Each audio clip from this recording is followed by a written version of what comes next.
என் பேர் முருகன். நான் ஸ்டோர்ஸ் டிபார்ட்மெண்ட்டில் ஒர்க் பண்ணுறேன். எங்கள் கம்பெனி நேம் வந்து கேஸ்டி போர்ஜ் இந்தியா பிரைவேட் லிமிடெட். இந்த கம்பெனி வந்து பார்த்திங்கன்னா ஒரு 27 இயர்ஸாக இருக்குது. இந்த கம்பெனியில் வந்து ஆட்டோமொபைல் ஸ்பேர் பார்ட்ஸ் நாங்கள் ரெடி பண்ணுறோம். இதுக்கு முன்னாடி பார்த்திங்கன்னா எங்கள் கம்பெனியில் வந்து 3 வண்டி எங்கள் கம்பெனி வண்டியாகவே இருந்தது.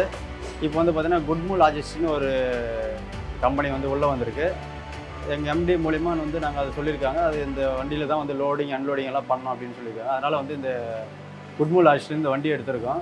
இந்த வண்டியால் வந்து எங்களுக்கு வந்து பார்த்திங்கன்னா மெட்டீரியல் மூவ்மெண்ட் வந்து பார்த்திங்கன்னா நல்லா யூஸ்ஃபுல்லாக இருக்குது. வெஹிக்கிளுக்கும் வந்து பெட்ரோல் வண்டிக்கும் பார்த்திங்கன்னா காஸ்ட் சேவிங் ரொம்ப நல்லாயிருக்கு. பேட்ரி வண்டின்ற போது நம்ம சார்ஜ் யூஸ் பண்ணிவிட்டு நல்லா ஒரு நாளைக்கு வந்து பார்த்திங்கன்னா மினிமம் வந்து ஒரு 10லேருந்து 15 ட்ரிப் வரைக்கும் யூஸ் பண்ணுறோம்.